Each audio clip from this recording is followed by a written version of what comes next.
So now let's talk about the impact that it has on us when we're separated from our own love. Number one, mental health issues like depression and anxiety are going to start showing up in our lives.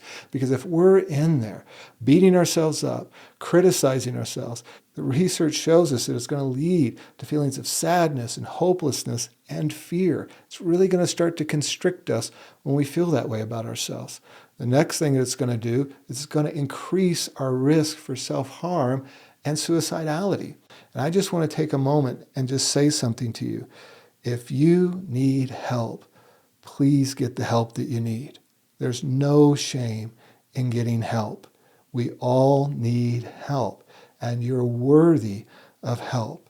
And so if you're struggling with wanting to harm yourself, or if you're having suicidal thoughts, please get the help that you need. There's all kinds of resources that are available for people who are struggling in this space. And you'll actually see a number on the bottom of the screen here that you can call to get help if you need it. Now, I also want to take a moment and I want to speak to the men, because men are often some of the last of us to try to get the help that we need. Why? Because our culture tells us that trying to get help or admitting that we're struggling with things like shame or depression or self-hatred makes us weak. And we're afraid of the shame of having shame. But I want to tell you that if you need help, there's nothing weak about getting help. And it's worth the risk of somebody else shaming you for you to get the help that you need. You are worth it. Men often suffer in silence more than any other group because of the fear of what it means to be vulnerable, to express themselves, and to ask for help. And I'm telling you, from one man to another who had to reach out and get help, that it's okay to, you're worth it, and it can absolutely change your life. Okay? Okay. So let's go ahead and move on to the next thing that might start to show up, which is chronic stress and burnout.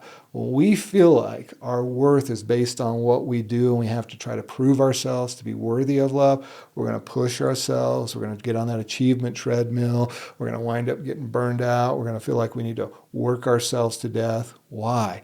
Because we feel like we need to get the love and acceptance of other people, and in order to get that, we got to do all this stuff. And I'm telling you, it's just going to burn you out. And a lot of the clients I work with are either trying to avoid burnout or come back from burnout because of this exact scenario. And one of the things we do is begin to work on their relationship with themselves. How can they learn to love themselves and accept themselves so that they're okay even without their achievements? Now, the next thing we want to talk about are relationship struggles. When we struggle to love ourselves, we're naturally going to struggle to have good and healthy relationships. Why? Because we're going to get into patterns of codependency and people pleasing because we are so desperate for their love. The other thing is we're going to choose toxic relationships because we're going to choose relationships at the level that we believe that we're worthy of. And we're also going to choose relationships that reinforce the way that we feel about ourselves. So we're going to choose people who treat us the way that we treat ourselves. If we're in there beating ourselves up, we're going to choose people that are toxic towards us as well because it feels comfortable for us. Now, the next thing is we're going to have difficulty with intimacy and trust. Because if I don't feel good about myself and I feel like if you really knew me, that you wouldn't like me, I'm going to hide myself from you. Because if I'm in here rejecting myself, I'm pretty sure that you're going to reject me if you see the authentic me. So I'm going to keep relationships at a distance. And what's going to happen with that is I can be surrounded by 100 people and still feel alone. And that loneliness is then going to lead to a sense of isolation, which is going to reinforce the fact that you're all alone, that you're not lovable, that you're not worth love. And that just keeps the cycle going. It's also going to lead to superficial relationships because if I don't trust people to know who I am and I think that they're going to judge me, I'm going to keep myself pretty well locked down. And people are going to say things like, well, I know you, but I don't really know you. And then you're going to feel unknown, unseen, which once again just keeps the sense of isolation and loneliness going. And so for us to have authentic relationships, we're going to have to figure out how to be authentic with ourselves, and self-love can help us do that. Now, the next thing that can happen is we can start having physical health consequences. We might neglect self-care because that lack of self-love doesn't allow us to prioritize ourselves. So we're not exercising, we're not eating right, we're abandoning ourselves and putting everybody else in front of us. And so we're not taking care of us, which can then lead to chronic illness and immune dysfunction because of all that stress that we're carrying. It's going to have an impact on our nervous system. It's going to weaken our immune system, and that's going to increase our vulnerability to these kind of conditions. And so not loving ourselves and not taking care of ourselves is going to have an impact on our health. The next thing it can do is it can lead to addictions. We have an increased risk of it. Why? Because we're trying to quiet the voice of shame, or we're trying to cope with the way that we feel about ourselves, or we're trying to escape our core beliefs about ourselves and try to give ourselves a refuge from all of that through addictive substances and addictive behaviors. We'll wind up doing what I did, which was me drinking in order for me to tolerate my own presence. We wind up trying to escape ourselves. Now, the next thing that can happen is that we can have impaired personal and professional growth. Why?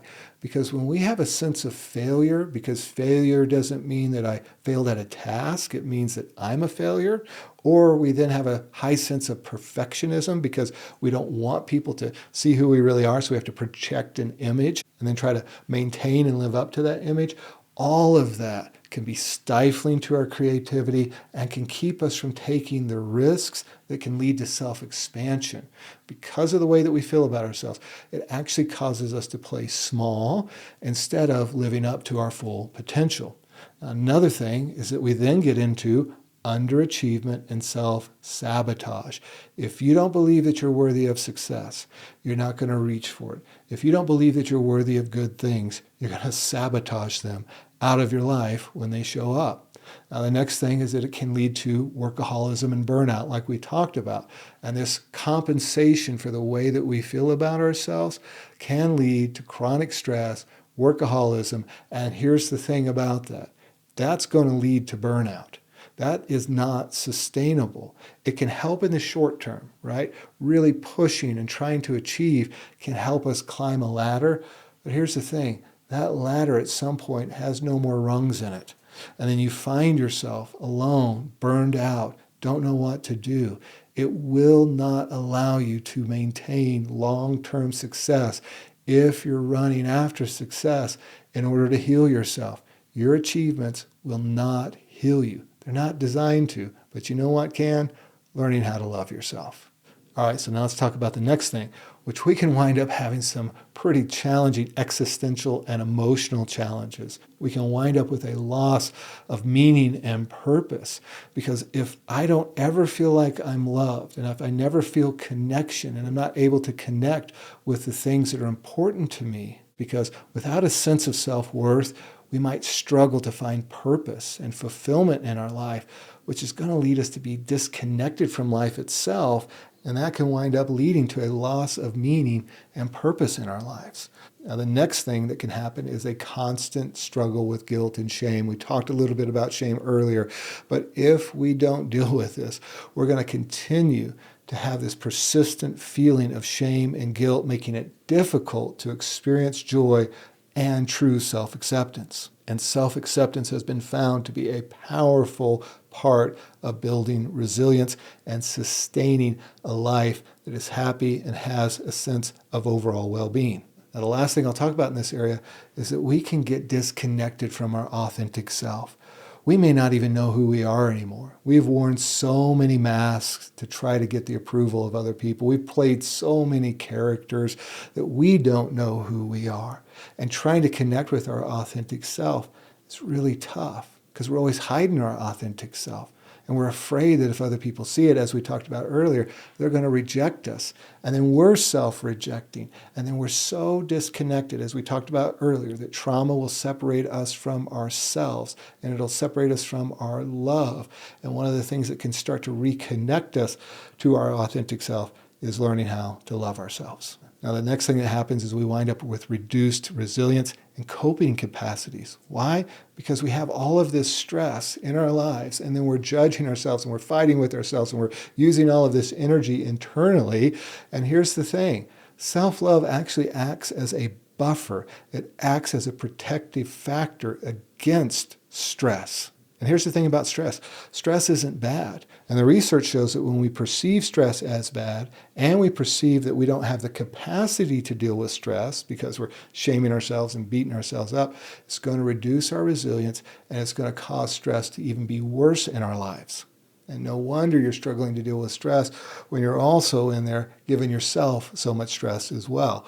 Now, the next thing that happens is we get increased vulnerability to external criticism, right? Because if I'm in there beating myself up, internal judgment, then I wind up being very susceptible to other people's judgment towards me. Why? Because it's confirming the way that I feel about myself. It's increasing my levels of insecurity about myself. And then I'm much more likely to internalize their criticism and believe that it's true about me. I mean, think about it. You could have 5 people say something positive about you. You have one person who says something negative about you. You're going to gravitate towards the negative. I know that's somewhat human behavior, but it's actually so much more acute in people who don't love themselves, who don't practice self-love, because they don't have the buffer to be able to put things in context, to go, it's just the opinion of one person. And so learning to love ourselves can really help as a protective factor against internalizing other people's criticism.